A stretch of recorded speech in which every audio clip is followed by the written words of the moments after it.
So today I am going to discuss future perfect tense.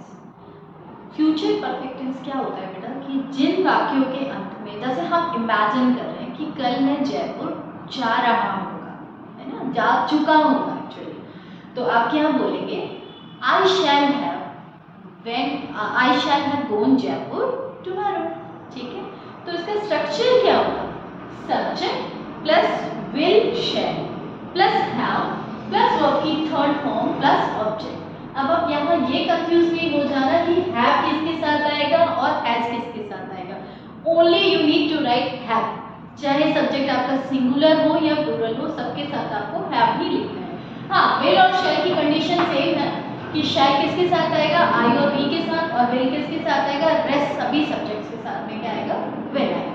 ठीक है, जैसे I will have finished my work by the evening, मैं शाम तक मेरा काम कर चुका होगा। तो जिन वाक्यों के अंत में चुका होगा, चुकी होगी, वो वाक्य सारे किस में आते हैं बेटा, फ्यूचर परफेक्ट टेंस में। ठीक है, अब इसका नेगेटिव आप कैसे बनाएंगे, तो सब्जेक्ट प्लस विल या shall plus not plus have. आप ऐसे भी कर देना कि विल हैव नॉट, नहीं, will not have plus verb की third form plus object. Verb की थर्ड फॉर्म को पास्ट पार्टिसिपल भी बोलते हैं। Remember this, don't be confuse कि अगर आपको कहीं मिल जाए और आप कहीं मैम ने बताया नहीं था, तो वर्ब की थर्ड फॉर्म जो होती है वो पास्ट पार्टिसिपल भी कहलाती है।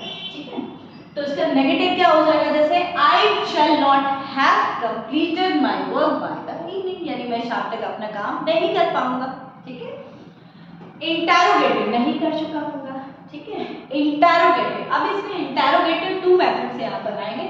अगर आपके पास क्वेश्चन में WH वर्ड है, जैसे हमने सेंटेंस क्या लिया, I shall have completed this work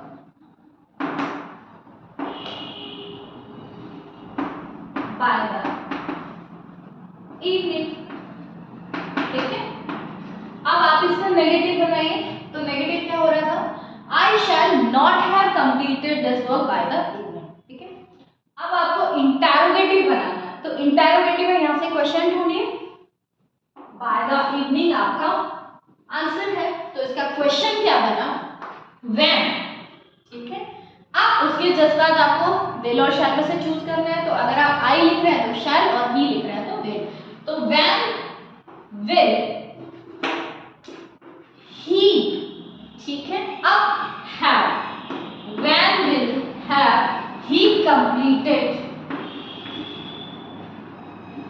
this work by the evening में लिख लेना। तो ये आपका इंटरोगेटिव हो गया। अगर आपको विल शैल से ही इंटरोगेटिव बनाना है, तो आपका यही सेंटेंस अगर हम लेते हैं तो क्या हो जाएगा, विल ही, आपने शी लिया, शी ले सकते हैं, when will he have completed this work. Understood, तो ये आपका इंटरोगेटिव हो गया, नेगेटिव हो गया। इंटरोगेटिव में ध्यान रखना है आपको कि विल शैल के जस्ट बाद आपको सब्जेक्ट राइट करना है, so don't be confused. Understood? That's it.